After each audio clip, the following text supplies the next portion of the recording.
লন্ডনে যে হোটেলটাতে আমরা আছি সেই হোটেলটা একটুখানি দেখাই তোমাদের। Room number 1305। এই হচ্ছে সেই হোটেল। আগে ওয়াশরুম, যেটা সবার কিউরিসিটি থাকে, ওয়াশরুম কেমন। ওয়াশরুমটা যেমন দেখছো তেমনই। ওকে, অনেক কিছু দিয়েছে ওয়াশরুমের মধ্যে, নর্মাল অ্যামেনিটিসের মধ্যে যা যা দরকার এখানে যা যা দিয়েছে সবই তোমাদের দেখিয়ে দিচ্ছি। আমরা অলরেডি একটুখানি টি কফি মেকারটা ইউজ করেছি।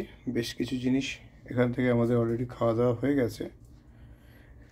তো একটা মিরর আছে, দুটো টুইন বেড আছে, বড় টিভি দিয়েছে। বা টিভিকে দেখে, আমরা তো এখনও টিভি দেখি না, বহুত দিন টিভি দেখাও ছেড়ে দিয়েছি।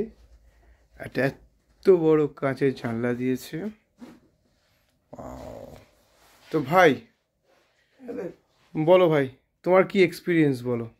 যে কোনো জায়গায় ঘুরতে গিয়ে, এটা আমার সাথে আশা করি আপনারা সবাই এগ্রি করবেন, যে আমরা যেখানে খুশি ঘুরি, সন্ধ্যেবেলায় বা রাত্রিবেলা যখন আমরা হোটেলের রুমটায় আসছি, হোটেলের রুমের এই বিছানাটা একটা নস্টালজিয়া, একটা আবেগ। মানে এটা বাড়িকে মিস কতটা মানুষ করবে কতটা করবে না, হোটেলের রুম ডিসাইড করে। মানে হোটেলের রুম যদি ভালো হয়, তুমি তোমার বাড়িকে মিস করবে না, বাড়ির বেডটাকে। তো বিলিভ মি, লন্ডন এসে একটা প্রিমিয়াম গোছের একটা 4 স্টার না 5 স্টার লেভেলের রুম পাওয়া, এবং সেখানে এত ফেসিলিটিস সমেত, মানে এটা না মনকে সত্যি ভালো করে দেয়। মানে এবং সব থেকে বড় তো সেন্ট্রাল হিটিং চলছে এখন। একদম নিচের কার্পেটটা দেখো, একদম প্রপার একটা কার্পেটিং করা আছে, সেন্ট্রালাইজ হিটিং রয়েছে, ঠিক আছে। বাথরুমে একেবারে গলগল করে গরম জল বেরোচ্ছে স্নান করার জন্য।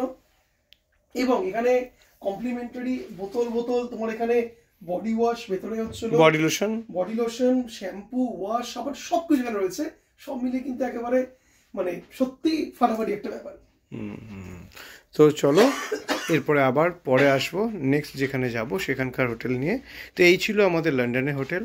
আমরা এইরকম ধরনেরই হোটেল দিয়ে থাকি আমাদের ট্রিপে। আগামী দিনে যারা আমাদের সাথে আসতে চাইবে, বিদেশ ট্রিপ বা ডোমেস্টিক, আমরা কিন্তু সব জায়গায় ভালো রকমের রুম দেওয়ার চেষ্টা করে থাকি।